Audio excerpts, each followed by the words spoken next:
I'm Captain Eddie Castellan. Welcome to my shop. We get out here occasionally now and we got things planned. A couple of things. I'm getting to run isn't this something? Can't he say the word one way? I'm getting a runway controller rebuilt by the people at One Way Manufacturing. That's in Canada. But they're rebuilding the controller so I can put this 2436 back into production. Folks said, why don't you just step up and get another lathe? Why? Why would I? No. But I got some other things to show you about. All you have to do now, and you know the deal, of course, it's in the program. You got to watch.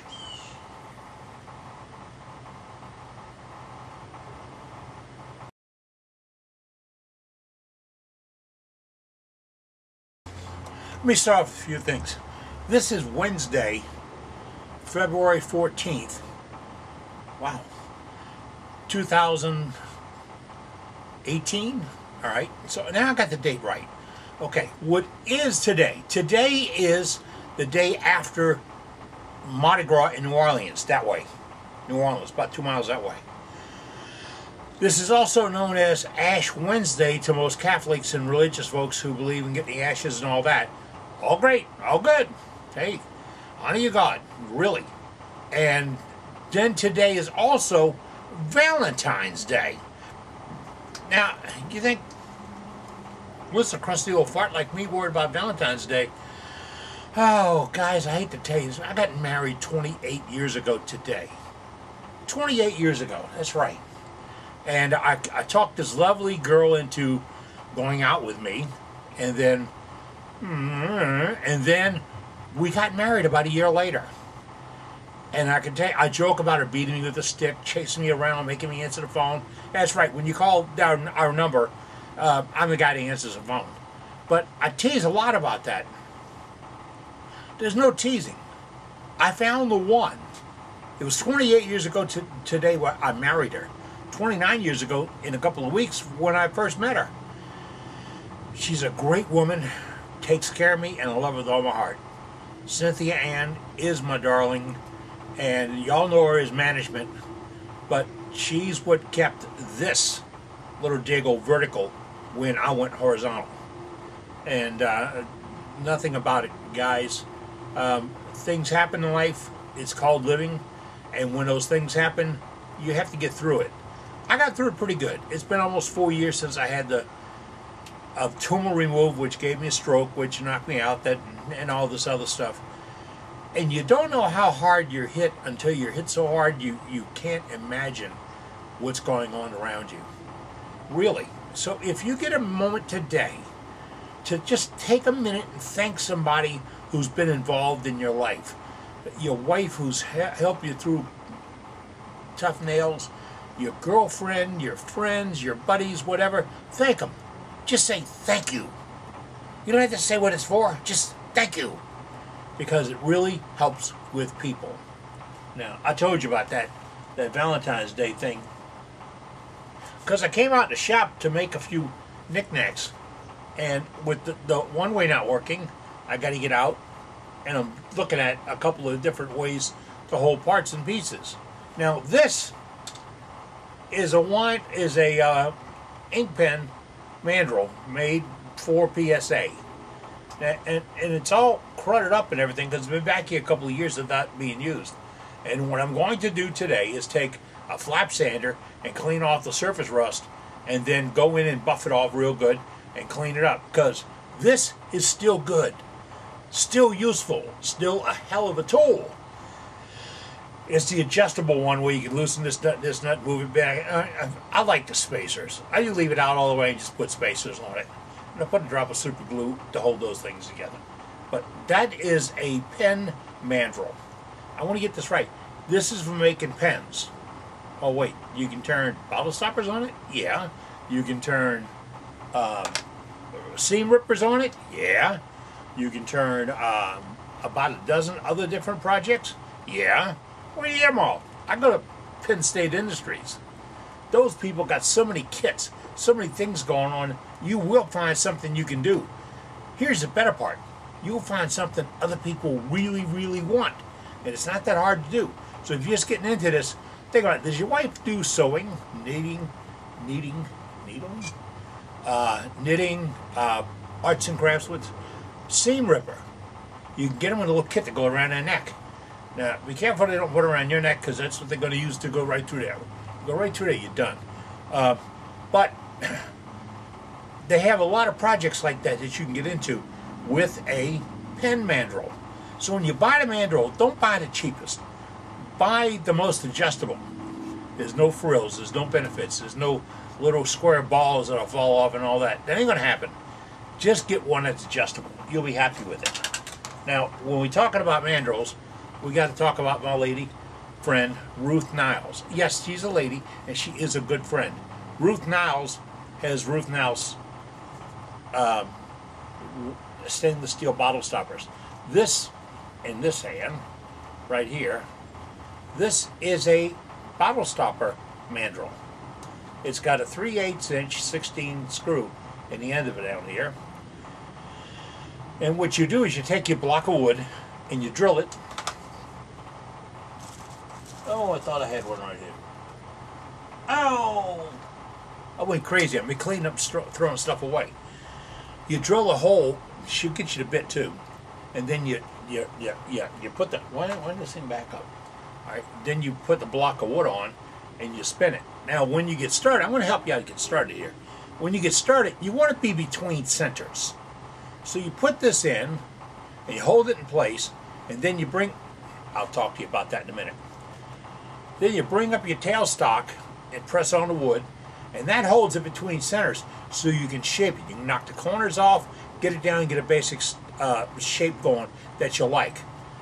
My wife says all of our guys turn these things to look like nipples. And I don't think she's talking about soft drink nipples or anything else. I think she just, it's a thing. We have this thing that we love to do. You know it. All right. But if you're going to turn a stopper, you want to get that basic shape going, and then you can pull your tailstock back, and I'll show you how to do that one day, and then you can dress that off, clear it off. Now, why between centers and then change it? Between centers is stable. Things don't vibrate and rattle around, and it's a pretty good way to hold it. It's how machinists have held tools on the number 2 Morse taper. That's how they've held tools for years, and all kinds of cutters and all. And it's a system of this matches that, and that goes in, and you don't oil it, you don't grease it, you don't wire brush it, you just keep it clean. So you have it between centers, you put the shape on it, and you put the shape on it while it's between centers, like I said about the chattering and rattling, and then you go back and dress it off. Those slices, and I got to talk about this, those cuts or slices are your finer work. Now, if you're using high-speed steel tools, I don't know how many times I got to say this, there are no standards for that. Somebody's going to call me and tell me, or send me a note and say, yeah, there is, you got to go here. No, there's not. If you do a certain thing to it, you can call it high-speed steel. Doesn't mean you did all the stuff you needed to do for it. You just did certain things to make it high-speed steel. A lot of it gets dull pretty quick. But in my shop, right here, Nightmare Central, when I use a carbide tool, I sharpen it. I use my CBN wheel, can't be nicer, CBN wheel, and I put a dressed edge on it. And then I use it from there. That gives me a razor sharp cut. And I don't go plowing straight in. And I want to show you this, really. When we get the controller back, we will do this. I take little slicey cuts. And I can do that with a carbide tool. And I want to show you how that works. It's not the tool, it's you. Follow this. It's not the tool, it's you. You can give me a very expensive stethoscope and tell me to check that man just like the doctor does, and all I'm doing is, huh? What? Yeah. Because it's not the scope, it's me. So it's not the tool, it's you. Well, it really sounds like a hokey thing, like some guy with a shaving cream head or somebody should come out and talk to you. No. It's just how it is. Learn how the tool cuts, and then use it for the best cutting. Now this is a bottle stopper I did a couple of weeks before my lathe controller got wet. And it's just a piece of figured wood. And I guess you can see it there. It's that laminated pieces all glued together. And it makes for a nice piece. Now that just screws right onto the... Look at that. I got enough super glue on that thing to hold it till cows come home and go back. Alright, the super glue has set up. Really has. And it's nice. I want to break it. I want to get it off there. What am I going to do? I can't do it in here because I don't bring flame into the shop. I'm going to take this out to the outside bench or to the metal shop in the back, and I'm going to warm this up. When I warm this collet up, warm it, not burn it, not boil it, not turn it color. When I warm it up, that glue's going to give up and I'll be able to back it off. That's how you get it off. If you put a drop of super glue on a cutter and you want to get the cutter off, a little bit, the only practical use for a cigarette lighter in this entire world is for getting these things off. Now, I got a little sidetracked, didn't I? Yeah, I went over this way and then around the corner. I'm a little sidetracked a little bit. Just noticed on my iPad that somebody in Florida shot 20 kids in the school today. You know this world's going to hell in a handbasket. You know that. But man, we got to do something about these people that believe violence is a solution. What do? You get violent with them. I don't know. But, okay, let's talk back to this again. It really bums my day out. This is a complete rig. Now, you can't see a lot of it because of the lighting and everything else, but this is Ruth's mandrel. See it? Right there. Right there. It's a mandrel. Screwed into the bottom of it is a piece of 1/4" all-thread rod. 1/4 all thread. Now that goes in there. Now what is that for? It's called a dead man. I'm sorry. A holdfast. I'll get all these names right one day. This goes into your lathe.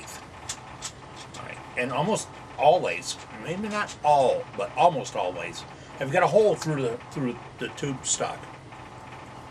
Through the headstock. You put this in the headstock, the bare thing, and you tap it with a rubber hammer. Did you catch the part rubber? Alright. Tap it with a rubber hammer. It sits in there really nice. Now this has been cleaned. It hasn't been sanded or sandblasted or buffed or wire brushed or anything. It's just been cleaned. It's polished smooth. Okay? Now, I have that in. Here's one that's plain. Alright? Put it right in there. Then I take the 1/4 rod. This is 1/4. What does that mean? It's a 1/4 inch, 20 threads to the inch. That's what 1/4 means. This is a 1/4 rod. It fits through the headstock and goes into the back of this. Right here. Screw it right in. Then I go down to this other end, and you see that big nut down here? That's what I screw down to my other end of my headstock, pull it out, and that sucks that mandrel into the headstock. It won't vibrate. I can dress off the edge, I can go to work on this, I can do all kinds of things, because this is part of the head of the lathe. And a lot of it goes missed that because there's some demos out there that say, no, you wrap this in there and it ain't coming out. It'll come out. And let me tell you, when this hits you in the head, you're going to really want to have that mask on. Because this can ring your bell. So, what are you going to do? We're going to hold it in place. It's the same kind of technique we're holding this other one. This has got a 5/16, I want to say 16 or 18. 5/16, 18, all thread rod in it. But you get one that matches up the size of the end of the collet. And almost all have it. It's just that this is wood turning, guys, girls, ladies, gentlemen. This is wood turning. And a lot of folks think, well, those are machining techniques. They're all the same technique. It's just what ones can you put to use the best. So if I want to do a bottle stopper and I'm going to spin it on the end and dress off, and I'm going to show you how to do that. I really am. And dress off the end and all. I need to have that thing fixed. And that's a way to get it fixed. So we talk about putting that through and putting a lock on it. That's a simple fix. Really simple fix for a problem. I wanted to show you two hollowing tools. I got into the shelf, bumped into these, and didn't get to find the hollowing tools. I'm bringing the garbage can up, and I'm going back in there again. Because, I'm asking around, do you know why I saved all this old sandpaper? Somebody's got to know why I put every old piece of sandpaper I've ever seen in my life on that shelf back there. They're burned out, they're worn out, they're dirty, they're full of it. Wow. Vince Welsh is going to love me because I'm going to clean all that out and buy all new stuff. Yeah, Vince at Vince's Wooden Wonders. That's where I get all my sanding supplies. And that's where I get the disc to make the homemade sander. Where is it? I moved it a few minutes ago. It got away. You can make your own self-propelled sander. We send you the bushing and the magnetic bearing for $10 a set. You drill a 3/8 hole. Now, where is that thing? I want to show it to you because it's really a cool way to do this. And it's right here. Look at this. All right. See that? That's the bearing. And there's a magnetic ball underneath there. Magnetic, because one of you guys got one that said, hey, Eddie, instead of putting a bearing down there, why don't you put a magnet down there? I stole your idea. That puts in that, see, did you see the move? Watch. See? And a little click you might have heard. All right. So that's straight in to do the platters and bowl bottoms. And then I got one on the other end that's on an angle like that. And that's so I can reach inside and go around the inside or go around the outside. These are hand-powered, self-powered, work-powered. It is probably the most efficient way to sand work that you're doing right now. You take a block, because this is really hard to explain to people. You take a block of wood and you drill a hole, and this is a 3/8 inch hole. You put it in your block on your drill press, and you drill a 3/8 hole in it on a 45-degree angle. Now, if you're not exactly 45 degrees, it's okay. I'm not going to tell you cousin. It's not going to happen that way. All right, but then you've got angled one. You go to the other end, and you put a straight one in, and you can make this handle. This one's 6 1/4 inches long. I can make it 6 inches, 10 inches, 20 inches, 30 inches, whatever. That don't matter. It really doesn't. And I can have more than one of these because all I need is one pad. This is from Vince Welsh. This is his it's some kind of gizmo that he had last year. It's got, I love them. They got pads that screw on to plates. Now you can go crazy on sanding supplies. I don't want to get off the track, but don't buy sandpaper at the hardware store. Okay, they're not doing what you are going to do. But I have this, and I can show you that I can apply it. And here's the face of the tool. I'm going to apply it. I'm going to make contact right here. On my clock, that's about 4:30 or 5 o'clock. Right? This is 3 o'clock. This is 6 o'clock. That's 4:30, 5 o'clock. All right? I make contact there. The disc is spinning. It's going to pick the disc up and turn it round and round and round. Not really fast. It's not going to get excited. It's not going to be like your air sander. You don't want the air sander. You want to dress off what you've worked with. So I put it up there and start with 80 grit, and I buff it. You'll be shocked at how much sanding this will get done. Don't overload it. Don't overpressurize it. Don't burn the sandpaper up, and don't clog it out. You can't get a 320 sand out of 120 grit paper. Yeah, just because I'm sanding something doesn't mean it's smooth. It means I've sanded it. I've taken something off. Now, if I start too high of a number, which is actually a low number, well, I'm really making this fun, aren't I? If I start on a coarse grit paper, like 80 paper, and I do my normal steps, which is 50% difference to the next one. So I got 80, 50% would be 120, 50% would be 180, and right on up the line, I just move up the line like that. Why? Because the scratches I put in at 80 grit, I need to get out before I get the 320 grit. And I can't take them out that flash. We don't have that flash thing going where you can get it that done. No, it's called sanding for a reason. You sand it out. All right. But you've got the disc and you got the papers, and you keep them right there at your workbench. And some of these are Velcro reactive on the back of them. I got those everywhere. And the little mesh pads come that way and all. So you can just peel one off, put another one on, and keep going back to peel it off. All right? Don't do wet sanding with them. They work really good for that, but it's messy. Then you got to explain to the wife, your love, your husband, your buddy, why you got that streak going down in front of your clothes. Because it came off the grind, off the machine. All right? Because that really will move some stuff. How far off the track did I get? A pretty good bit. But we get the sanding thing done. And we come all the way up to 400, 500, 600. I have guys that send me things here that say, I sanded that to 1,000. But you left the scratches in from the 80 grit. I don't want to hurt your feelings, but you didn't sand it to 1,000. You kind of got there, and you were using 1,000 grit paper when you finished. But the scratches that are in there, they got to go away early. So if you go 80, you got to step up 50% of the grit, which means that's half, 80 grit, add 40, that's 120 grit, add 60, that's 180 grit, add. Don't make me do the math. I'm a crazy person, you know that. But if you step up the levels, and you can't skip a single level, if you step up the levels, you will eliminate the scratches from the level before. There's no quick way to do it. Well, yeah, there is. Because you're going to call me and tell me, what about a scraper?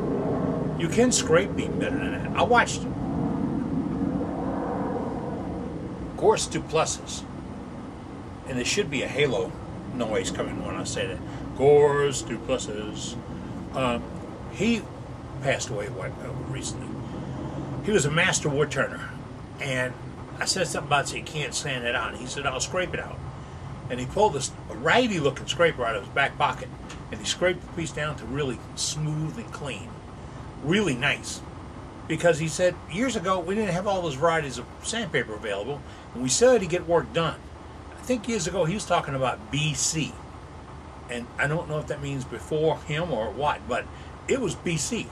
They used scrapers. So if you're really great with a scraper, and you understand how it works, you can scrape out scratches and then reduce the amount of sanding you do. That's one. Number two, when you sand, don't burnish off the piece. How do I say that? Don't hold the paper against it so long the paper clogs up, and then you're rubbing something that's smooth and fine on something that's also smooth and fine, and it looks like it gets a glaze to it. All right? All that is burned wood. And when you put the finish on it, it's going to go, and just like that. And the finish is going to jump right through that. You don't want that. So, I'm trying to give you a lesson here on finishing and sanding and tools all at one time. If I got a bowl, it's really unique. And I get it down to 320 paper. And I'm really liking it a lot. You're not going to believe what my next step is going to be. Really not. You'll wonder where the bus stopped at, okay? I'm going to wet it. Yeah, I'll wet it. I got a spray bottle like Mama uses for spraying clothes. And I got a lawn spray. And I got clean water in it. Pardon me. The belches, they come in threes, and they come with the nervous thing. I spray it with the water. And you'd be surprised at what happens to the surface. It gets fuzzy. The surface actually blooms a little bit. And I'm not talking about putting in a bucket of water and put the brick on it and all that. No. I'm talking about just spraying water on it. Surface water. I'm not trying to put the water back in the wood. I'm trying to get the wood to come to the water. So when I spray it, that wood's going to just like that. If I had a sound effect, man, this would be really cool. But the wood is going to move. It's going to, if it moves just a slight bit, it moved enough. Moves a whole lot, it means you compressed a lot of wood. You have to sand that out. Now what do? You drop down a grade or two in paper. So you brought up to 320. So you drop down to 220. Then you come in, you smooth it out. Then you smooth it out again, and then you smooth it out to 400.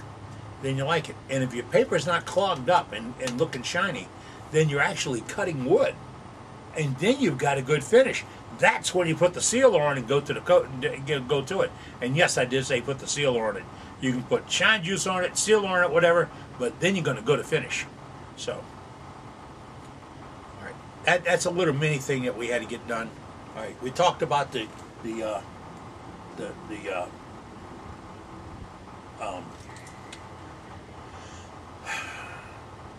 pen holder and the Ruth Now's stainless steel bottle stopper holder. She's got some stuff. And I got to get this thing cranked it back up again so you can see some of the art you can do and give the people, and they really love it. I told you it's my 28th wedding anniversary. We didn't make it to the Tennessee Woodturners Association a couple of weeks ago.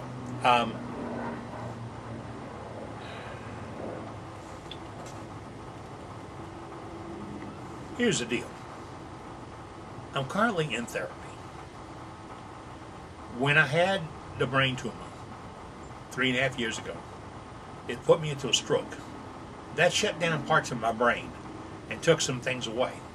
As of today, I still can't remember the names of people that worked for me for 5 or 6 years ago. I ran across somebody in a restaurant this morning. I know I knew that person. About 3 hours later, it dawned on me where I knew that person from. A hospital. But I'm still in therapy. And the doctor said at that point, I was not receptive to change. I'm like you. I don't like the change. Change sucks. But you got to go through it. Well, August 24th, 5th, and 6th, August 24, 5, and 6, in Waco, Texas, is the Southwest Association of Turners, SWAT. And Shamar Moore with the guns out, they're not there. That's not the SWAT. You can watch them while you're there. It's on TV that Thursday. But SWAT is an awesome, awesome presentation by a bunch of clubs. 25, 30, 40, 50, 60. They're clubs. There's no big magazine thing. There's no $50 admission to buy to join a club and then join the symposium. No, you pay for the symposium. You go to the show. You see the artwork and you see the gallery, which is awesome. And then you get to see the tools, which is great. And if you got a problem with using something like Ruth Niles, Ruth or homie's going to be right there and they'll talk to you about it. Or if you got a problem with the, help me with his name, he's out of Michigan, Lyle Jameson. Lyle's there. Lyle will teach you how to turn. So will that other guy, the little guy. He's got a show on. He's the same way. They're over there. They're demonstrating. They'll teach you. They'll show you. You'll share life with them. You share wood turning with them. You're not sitting in the audience. You're up there with them one-on-one. But then you go get in the audience and see people. The most impressive person I ever saw there was Ashley Harwood. And that was probably 6 years ago, 7 years ago. I saw Ashley there. And I saw the demonstration starting and looked around to see who was in the crowd. And it was a pretty good mix in the crowd. Then I noticed in the middle of the crowd, where he shouldn't be, was the man I told you about earlier, Gorse Duplessis. He's right in the middle of the crowd, and he's fixated on her. Why? Because he got her into wood turning. Somehow, she got a lathe. Gorse had something to do with getting that lathe. And she's pretty good. She hangs around some of the best names in business. Why? Because she's got a knack. I came back to my home club and said, we got to get this girl, Ashley Harwood. And the guy told me, we don't need this or a butter or anything else. We need a good turner. That's a good turner. She's the best demonstrator I've ever run across. I want to put her up there with the top dollar guys. She's the best demonstrator. Why? Because she learned like you learned, and she's practicing like you're practicing. She's using what you're using, and she's got nothing to prove to anybody, but she's going to help you learn. I hope Ashley's back this year. Really. Not only being a pretty girl and nice to be around, she's a hell of a great turner. She got a shop in Charleston, South Carolina, I believe, and does the lessons there, which is really important. Somebody called the other day. They thought I was dead. We checked all the machines. I got a heartbeat and a pulse, a little bit high, but I'm not dead. and the company's still going strong. www. The website's www.eddiecastellan.com. Now, that's where I sell all my stuff at. And anything I have to offer for sale is there. I'm going to put some of my art up on that same site real soon. Why? Because it does something for me to see it. But I've had a lot of people ask, can I get this, can I get that, can I get that? Yeah, probably so. Why? Yeah, because it helps you turn. Really, I don't miss the gallery at these things. I bring my camera and an extra chip to pop out 2, 3, 4, 500 pictures when I get in it, because I want to picture all this stuff on the gallery. I'm not going to duplicate it. It's think material. It's not. When you get back to the shop and you start popping through that video, oh wait, look at that. You know, I know how I can do that. I know how I can hold it. I know I can spin it. I know I can finish it. And take all those tips and I can turn out some really great art. And you make somebody happy with it. So that's what it's all about. The folks at One Way are doing a great job rebuilding my lathe. I came across a buddy, Greg Davis, out of Knoxville, Tennessee. Greg went through the same thing I went through, and he's healed a little bit better, and he understands what the deal is. And he's helped me a lot with, there are rocks on the road, and I don't want to stumble on them. You get that? Okay. And I like people like that that call me to talk to me. And if you need to talk, you got a problem, you want to discuss something that's in the shop, you want to get an idea of what's coming up next or whatever, you can give me a call. I answer the phone, or that lady will beat me with a stick. Really. And we did look at all these ideas that folks gave us a while back about improving the flow of the show and how it goes. And I want to have to go along with them that a lot of times it's presentation. And if I look at, there's one I found the other day, the bikini girl. All she does is unpack bikini showing her butt all the time. You don't want that. Okay. But then there's Exo Man and Farm Girl.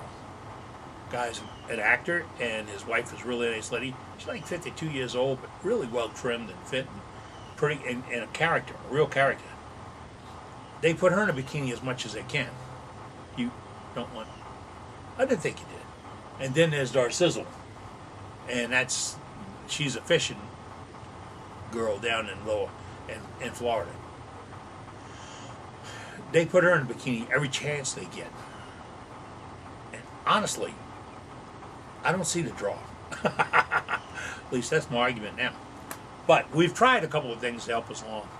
If you're not subscribed to us, somewhere on that screen is a subscribe button. And there's a bell looking symbol next to it. Click the bell, click the button, subscribe. If you don't belong to YouTube, it'll ask you to join. You put up some basic information. You don't put a credit card in. You don't commit to a bank account. You don't send a check. You don't give up any personal information that you wouldn't give up to Bob's hardware store. You're just joining a group that has videos. And once you've subscribed, every time I do a video, it'll show up and it'll be there. And you can get it, you go to subscriptions and you click my name, and then you'll see all my videos.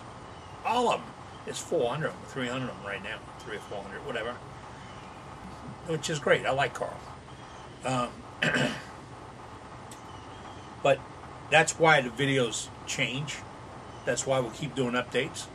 I will find those tools. We will do something on those tools. We'll have some fun. We'll be right here in the shop, and we will be making shavings. You got any problems or questions, give me a call. Look at my address. Everything's on the right end. It's on one end. It's on one end of this tape, and it's just a big blank screen. There's music playing behind it, and naked girls dancing. You gotta look for that. You take care. Be good. Bye now. Naked girls. I'd be a dead man on Thursday.